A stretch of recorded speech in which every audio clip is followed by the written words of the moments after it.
Tonight we travel through New York to the frenetic sounds of John Zorn and Sonic Youth.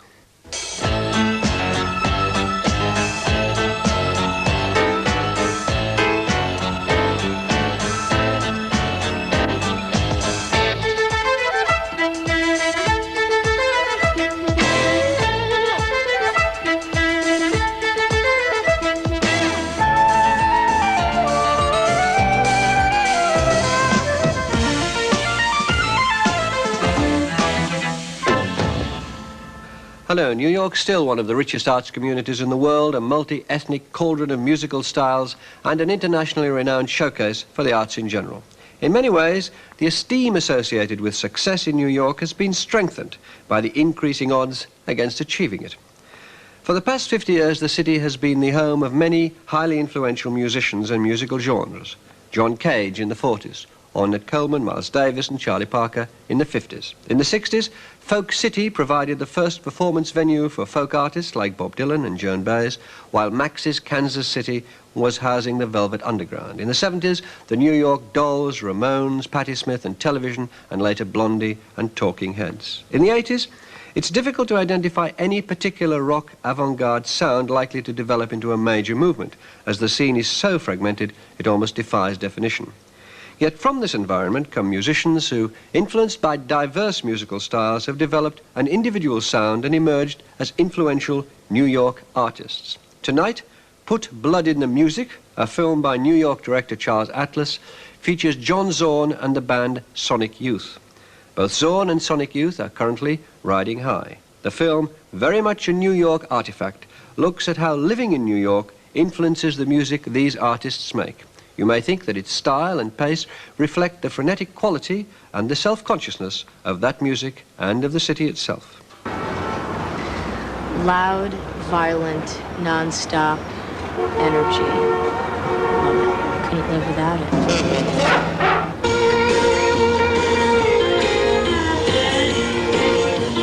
I think if there's a New York sound, it's probably the sound of people looking for cheap apartments more than anything else. New York downtown music, there's just too many different elements appearing all the time and keeping it constantly active and changing. There's the white noise of the city sounds. There's street musicians. There's. I've always been looking for and listening for the New York sound. I think there is one. We got a wide selection here. Downtown jazz scene happening. Hey, ladies, come here. Check this out. Well, New York is like sensory overload, isn't it? It's like colliding sound. It's like car crashes or whatever.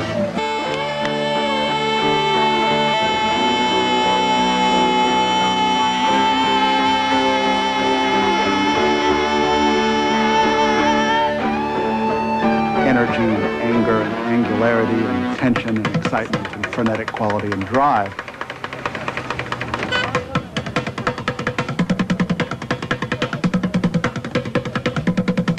Color and the speed and the mood.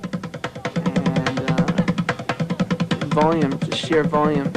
Anything that happens anywhere seems to happen in New York. I think the unique thing about the New York music scene is that there's so much variety. People come from different backgrounds, from rock, jazz, pop, the art world as well. From punk.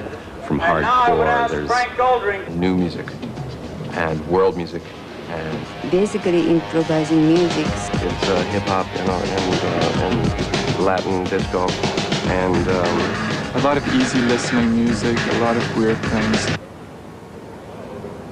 I'm very interested in putting performance into music. He said, now listen, Chris, my wife is upstairs having a heart attack. This is no time for you to be downstairs scaring the kids.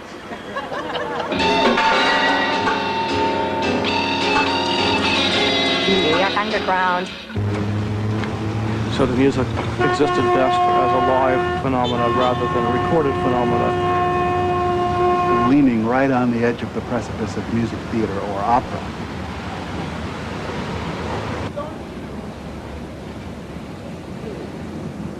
You walk 2 blocks in any direction, and you're in a different scene. You're in a different neighborhood. You're hearing a different music coming out of the houses that you walk by. No doubt, en route, you're going to come across between 10 and 15, possibly minorities, although, of course, I'm not racist or sexist. And they're going to try to get your attention by screaming obscenities at you, which you'll usually then throw a few back of your own, causing possible physical, bodily harm to the individual, usually a small white girl. You can walk through the village and you've got jazz clubs, you know, the music coming out of one door. You can go down another door and there's a folk trio singing away in there. Go over to CBGB's and the doors are falling off because somebody's raising a ruckus in there.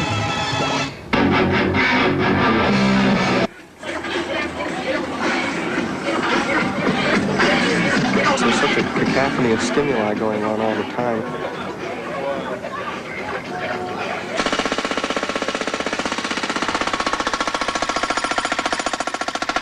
This music seems to epitomize a kind of extremes of emotionality and dynamic level, a rigidity and formal energy, and the drama of living in a city in which so many different cultures and so many different people are crowded in upon one another, influencing each other and exciting each other. Over the past year, I've had a fixation on thrash metal. Sound of people bombarded by media overload. More like dance and funk-oriented music. This Brazilian rhythm with the violin. It's extremely difficult to find a place where you can make noise. Very much more of expressionist rock. I mean, the music tends to be extreme. Everyone wants something as extreme as possible. The music scene in New York is so dictated by the real estate situation here, which is that I think it's harder and harder for bands and performers to find a place to perform.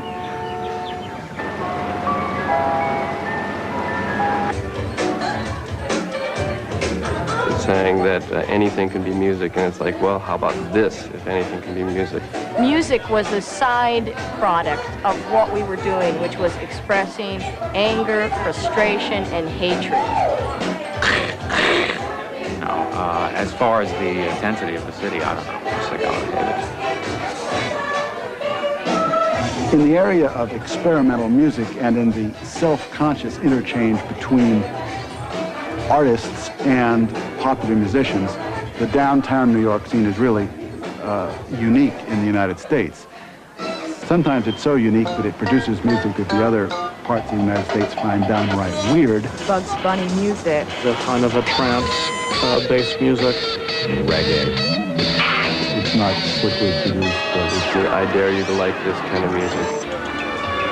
Leaving as much spontaneity and room for immediacy, room for emotion as possible. And just have all the sounds jumping around together. It's really mongrel music, Creole music. Rock in New York. Out of control, rock and roll.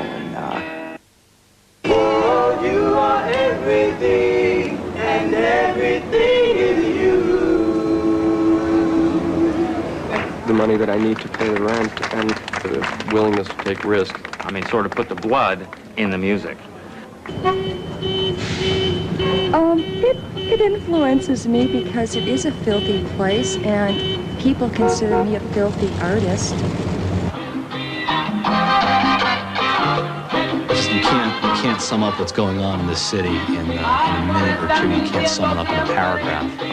There's a certain edge, a certain danger that musicians and artists that live here have in their music, which you don't get anywhere else. People who are working in new music or extended music or non-commercial music or whatever. And so I find that whatever my musical Jones is at any particular time, I can find it on some street in Manhattan.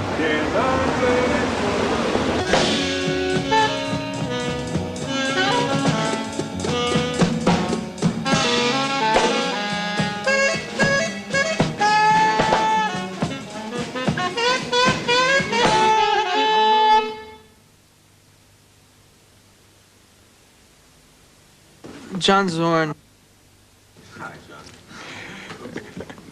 An American improviser who's really into sounds. John Zorn. A leading person in a scene of real co-equals. It's really like this, a recombinant kind of view of how music should be made. Every one of these guys who appears in these bands has their own groups, and their own groups contain the same guys that appear in Zorn's group.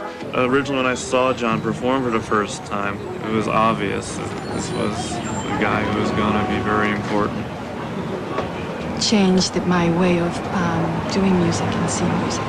Zorn has been able to sort of scurry in, fiddle around, toy with things, move out, stick other things onto it.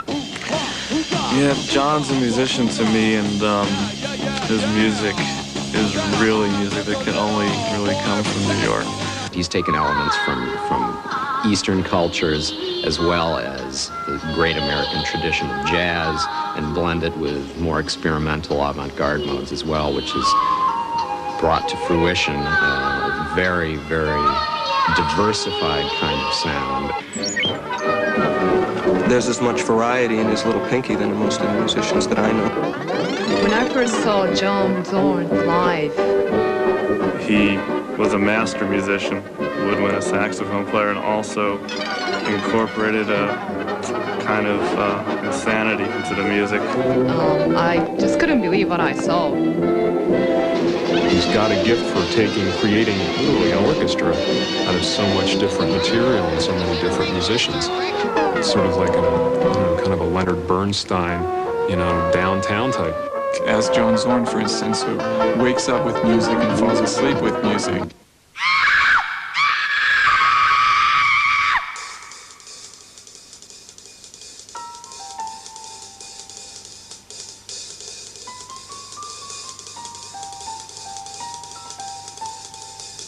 I'm born and raised in New York. I lived in New York all my life, and for me, Spillane is New York.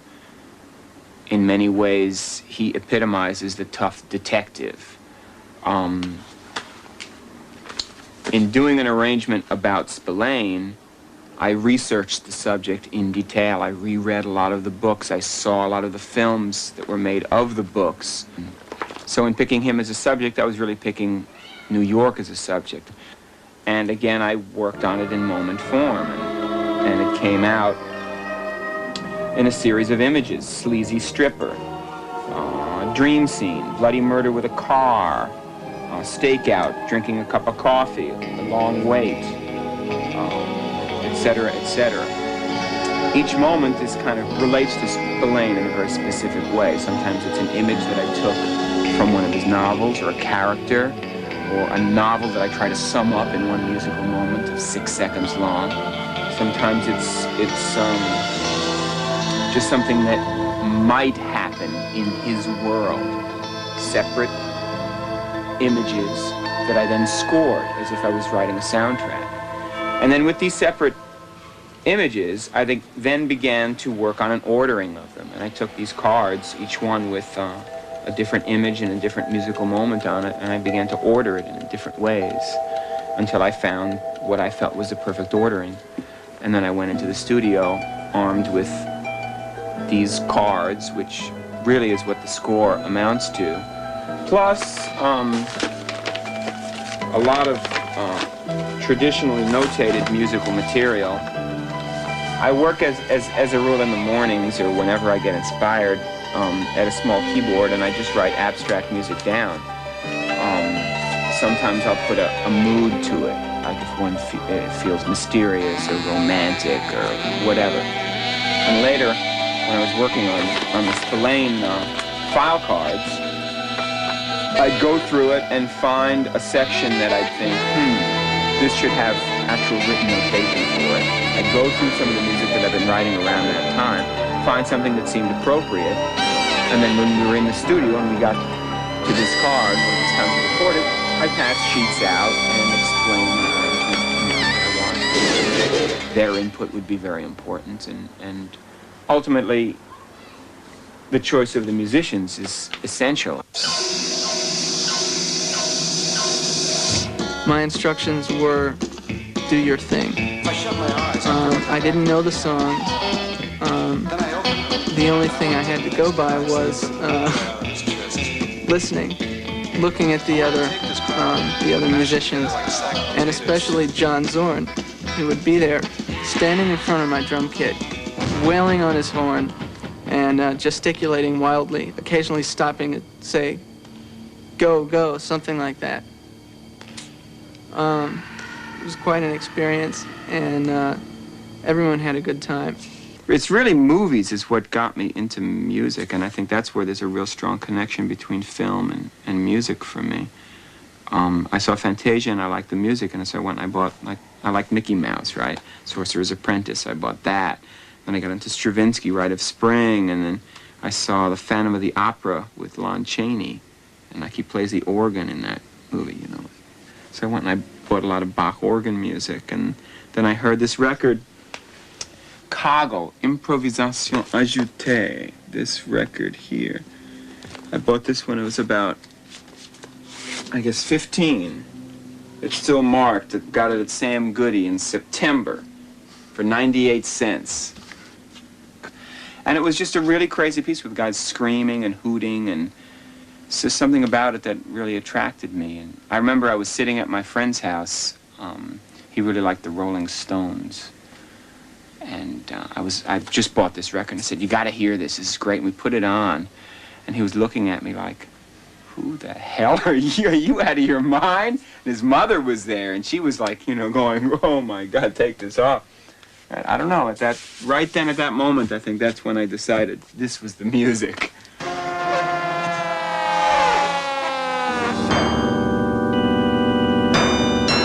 Not so much that it's music for film, but it's based on our visual culture, on watching TV and filmed, and being used to having everything edited in a very fast manner.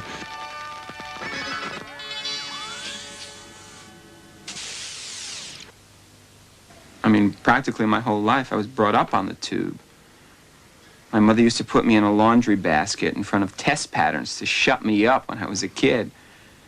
So the television is a really important part of my life, and cartoons obviously are strong. In terms of cartoon music, I think really the most interesting, most revolutionary work was done in the late 30s and 40s by Warner Brothers in the Bugs Bunny and Daffy Duck cartoons that we know so well. That stuff, in terms of time, in terms of the musical time, it's no one has even come close to touching that. I don't care how, you know, talk about Cage, talk about Stravinsky or Varese, talk about anybody. No one has dealt with time the way Carl Stalling dealt with it, because he was dealing with an image and trying to sync the music up to an image. You take the image away and you're listening to something that doesn't make musical sense. It doesn't have a development the way that other music has development. So it's a very, very special thing that remained in my mind.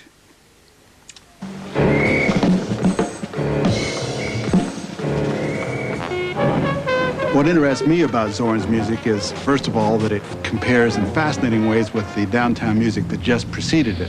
It seems to me that he's making a real jump from formalized composition into a kind of improvisatory style that owes a lot to jazz but isn't really like jazz. This really opened me up to possibilities of mixing improvisation with composition. I mean, that's the way my mind works. It jumps from one place to another. You just listen to my music and you can hear it right there. That's my continuity. That's my sense of development. There's stuff that you can get from any kind of music. There's always something there.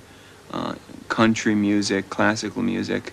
I get ideas from all different kinds of places and get obsessed with different styles of music, like the tango style I was obsessed with for, you know, a number of years, and now the hardcore, I'm really into hardcore. Japanese pop, I was really into it for a number of years, 4 or 5 years ago, and then it kind of took a backseat to something else, which took a backseat to something else.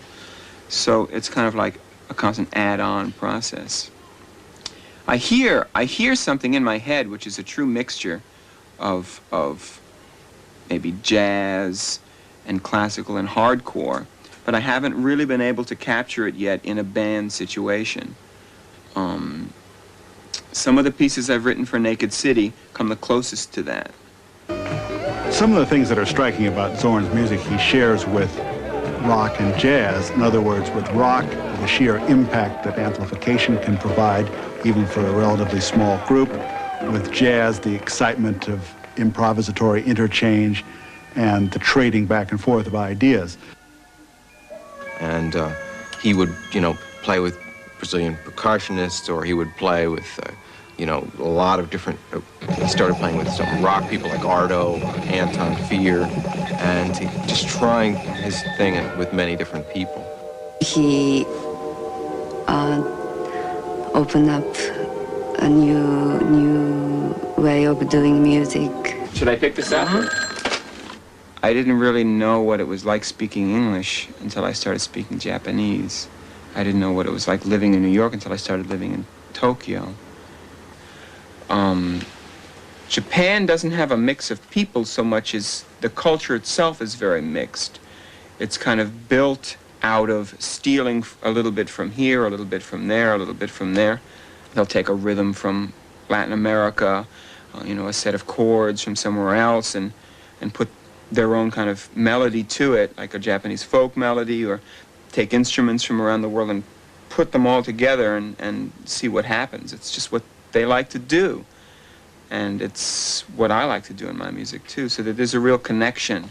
I feel very comfortable there. I feel like I'm home when I'm there. Like, hey, dude, what's happening? Yo, man. He can say that in Japanese. When I played in Japan, I'd get booked in some little club or something, and I'd show up with my saxophone, and they'd be pissed. They'd think, hey, where are the duck calls? Zorn and duck calls, come on. He uses the duck calls. He's into improvised jazz. The other night he was playing in the band doing the music of Ornette Coleman with Tim Byrne. Well, let's try it from the tempo that's counted. Okay. Faster than that.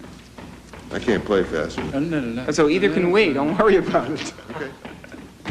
Ornette's music was really inspirational to me from when I first started playing the saxophone. I've been playing his tunes and practicing them at home, for a long time, 15 years. But eventually over the years, I, through different interests, just moved further and further away from that kind of straight ahead, what you might say straight ahead, free bop interpretation of Ornette's stuff towards something that's a little more abrasive, a little more shocking, something that I think is a little more akin to maybe the way people first experienced Ornette back in the late 50s, because it really was a shock. I think there's going to be a lot of people who hear our Ornette project and say the same thing. What the fuck are these guys doing? This is an insult. But we really love Ornette's music, and we feel we're paying tribute to it.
So So I guess I'm trying to approach ornette stuff in an acoustic hardcore kind of way, with a lot of polyphonic improvisation, everybody soloing at the same time or playing together, if you want to interpret it.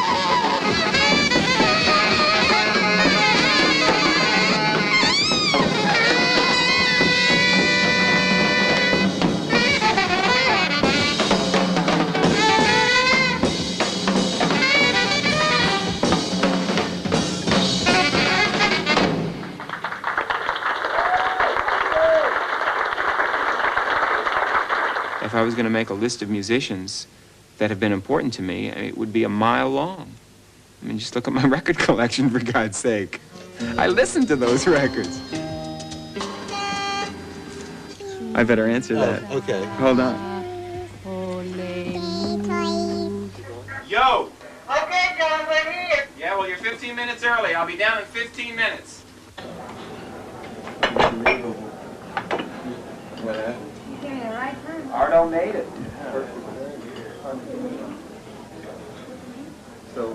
Yes. The whole future direction of Zorn is, to me, a real open question.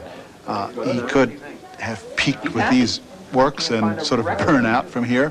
He could evolve in the direction of a more conventional composer, to some extent following the Phil Glass pattern.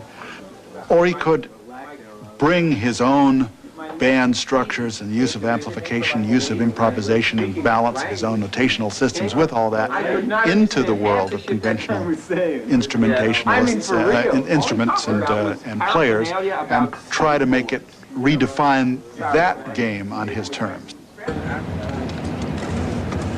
More.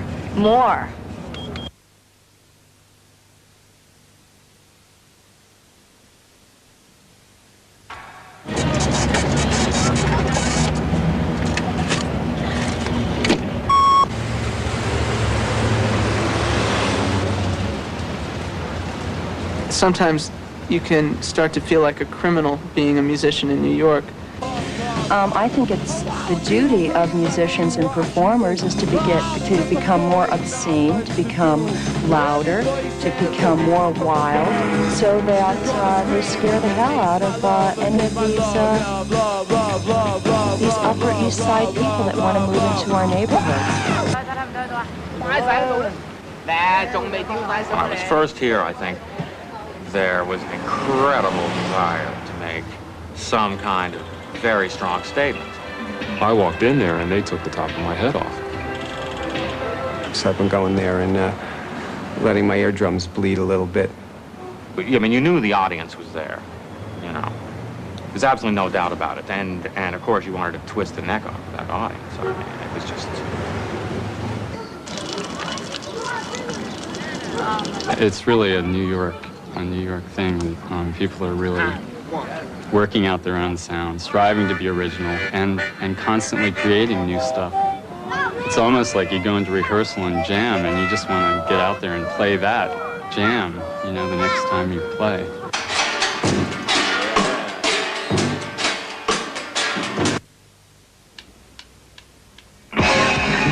How do you sculpture a hurricane into sound? That's the beauty of sonic youth to me, because when I hear them, I feel like hurricanes, volcanoes, storms. They separated out from the downtown music community in a way and became part of the kind of post-hardcore scene. If you look up the word perseverance in the dictionary, and there's a little picture of sonic youth there. You know, when they're at full steam, they sound like the subway. You know, they're just guitars screaming, you know, it's like the brakes on the one train as it pulls into Times Square. A real exaggerated mess on stage, and a real ferocious band to watch. They love to just make noise, make sounds, and I just try to help them structure. They have written songs that are radio ready and that are still at the same time identifiable as sonic youth.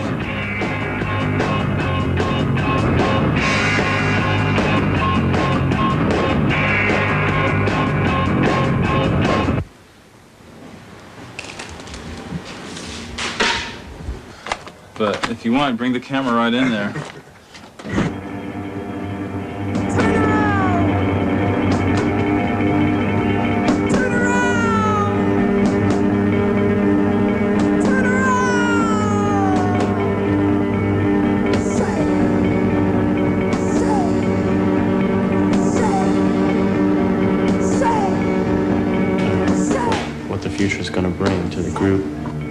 smart, you would do something on this fellow, John Zorn. He's pretty interesting. In fact, I was thinking of trading this. In fact, I will. I'll put this up my trade pile. Because, you know, times change. I just found out about this record a few months ago from Epic Soundtracks, another drummer who plays in this band, These Immortal Souls. But this is the kind of record I play over and over all the time. It's really good. Actually, each person's individual style can shine within this particular group. For some reason, I have lots of records. I guess it's because I'm in the record business.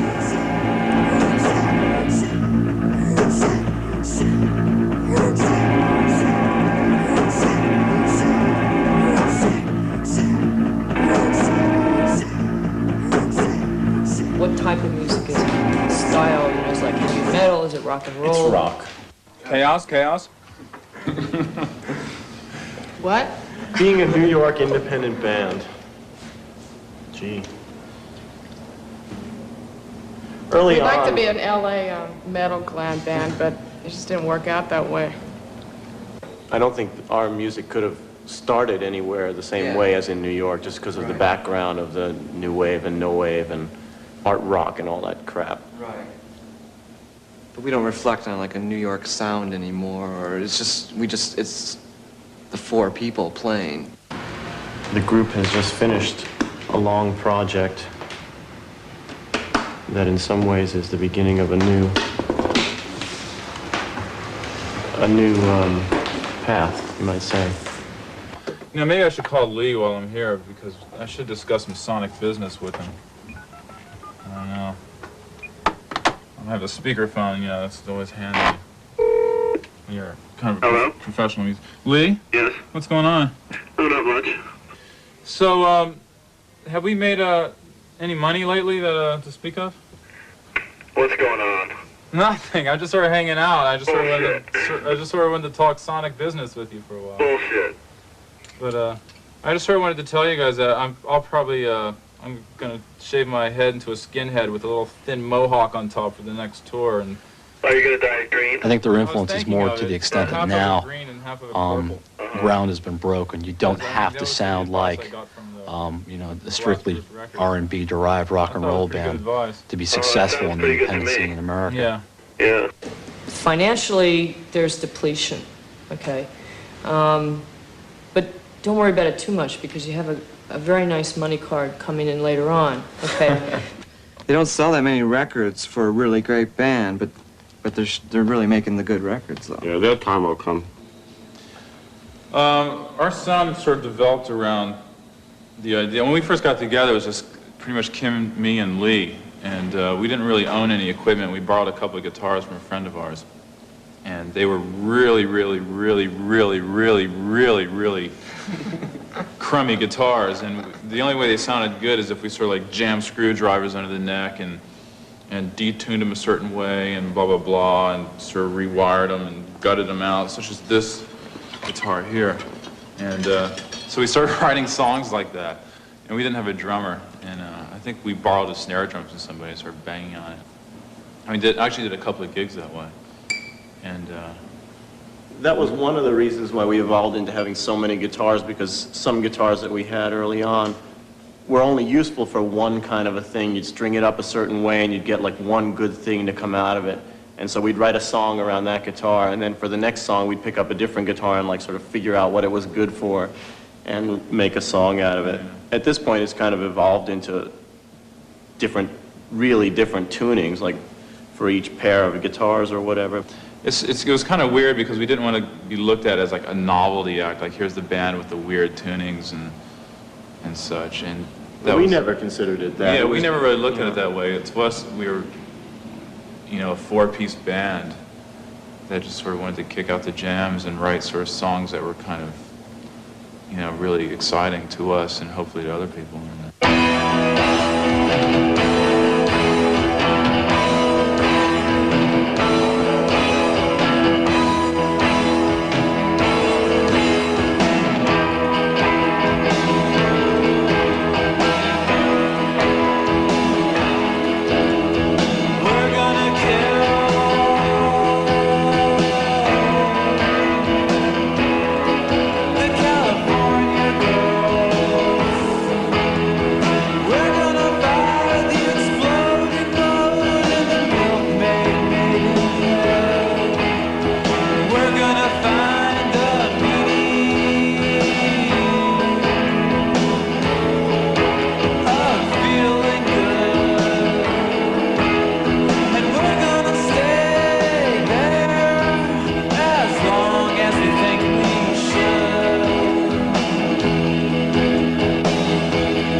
singing about things that are important to us, so I guess it includes emotional issues and issues of the day in some fashion. Playing bass, you don't really have the lightning swiftness that, you know, guitars have that make you feel like you can just, you know, explode in a ball of electricity or something. So I have a smaller bass now, so I feel more like a rocker than I used to. A lot of the songs are written on this guitar. So we basically just get like beats out of it. Hear that? You got that? Yeah, it's because it's called the drifter, and for reasons that are a bit religious. And that's my favorite guitar. And over here we have a wah-wah pedal. I think the success of the band very rare, has a lot more to do with their personalities as for people that you know, folks like to identify with in one way or another. Whoa! I like drummers who, oh God, I just went blank. Have you done a video? We've done a few. Okay. Videos are really hard to do because you're working with such an expensoid budget. So when it came time to do the video, I decided to go to Macy's. And it was only $18. And I think we found the future of rock video. Might as well face it, you're addicted to love. Might as well face it, you're addicted to love. Might as well face it, you're addicted to love.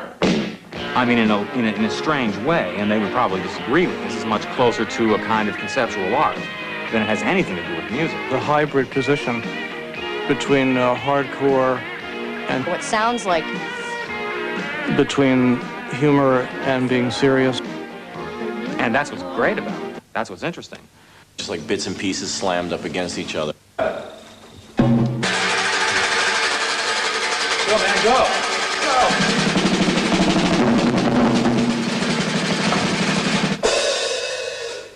Next question. There's a lot of excitement in London at the moment about American bands. Can you think of the reason why American bands are so popular at the moment? I don't know, maybe it's because their live shows seem to be more, they're more oriented towards playing live, maybe. It's the work ethic. I think it's because we single-handedly blew Steve-O's concept of the non-guitar future of rock and roll out the window. Rest in peace.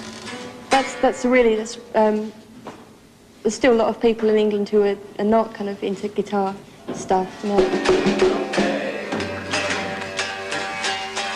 New Wave. Yeah, we were just thinking about New Wave. Yeah. Thurston's getting into the post-New Wave drone rock right now. It's a perfect example of what was going on in New York circa 1979, 1980, after the New Wave of like Talking Heads and the Ramones and the Voidoids.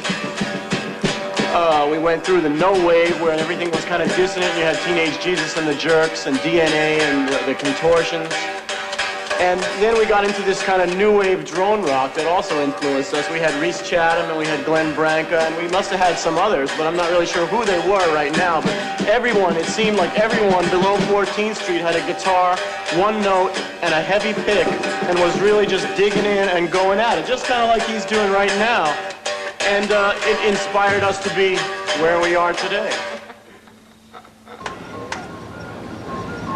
78, 79, 80 was the no wave, which was the specific route for the current scene, I think.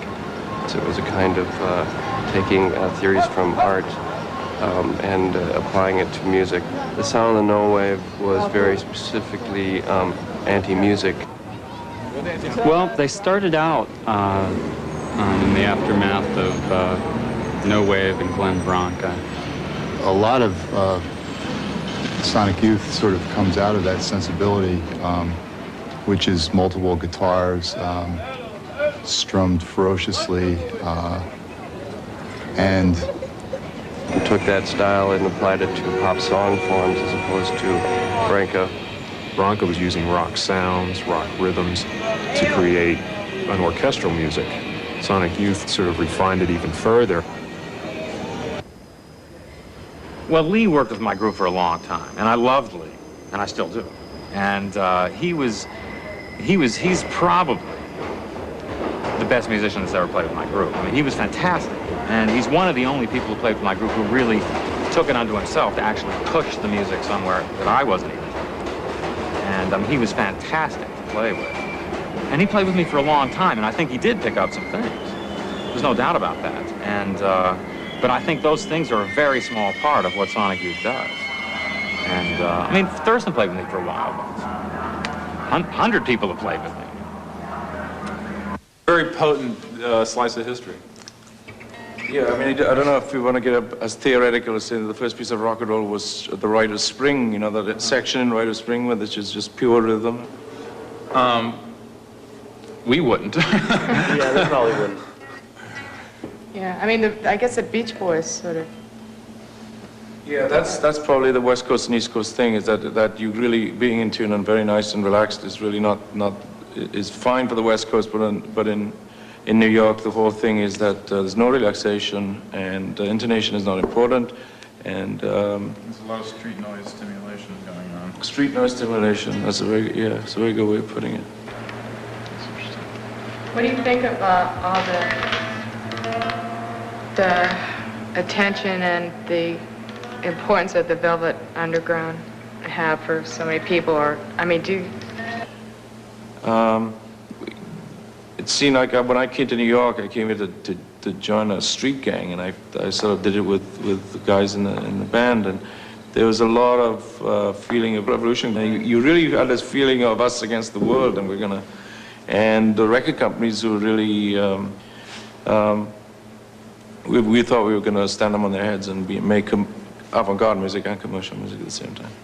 And by doing unorthodox things, which is, I like to think that we were that purposeful about being out of tune, but we weren't. But I like that out of tune thing is kind of de rigueur for New York bands, you know, like that's what brands you as a New York band is. There's noise of traffic and all that noise. But that's out of tune. I mean, we never sort of think of ourselves as like out of tune. We think of ourselves maybe out of standard tune. Yeah. Or using dissonances. And we think it's sort of bolstering the tradition of rock to break out and freak with it, so to speak.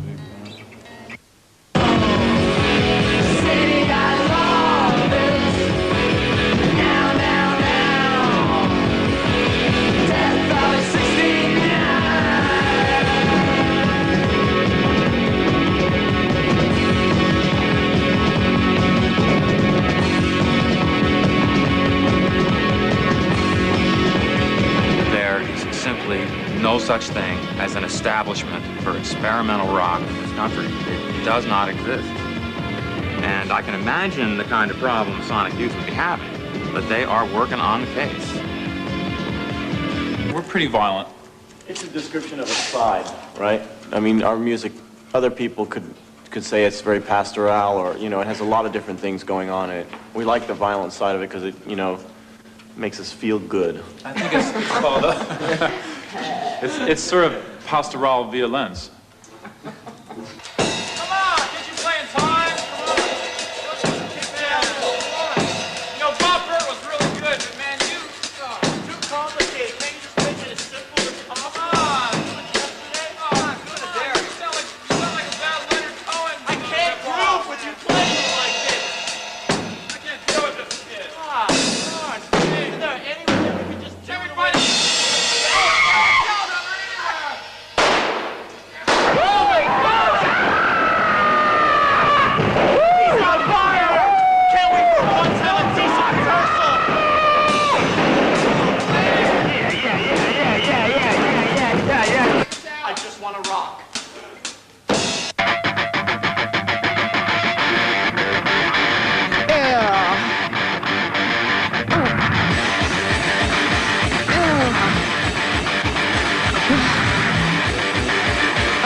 lot of musicians come here from all over the world and from all over the country looking for something. And what they don't know is there are a lot of people that are here that are looking for the same thing.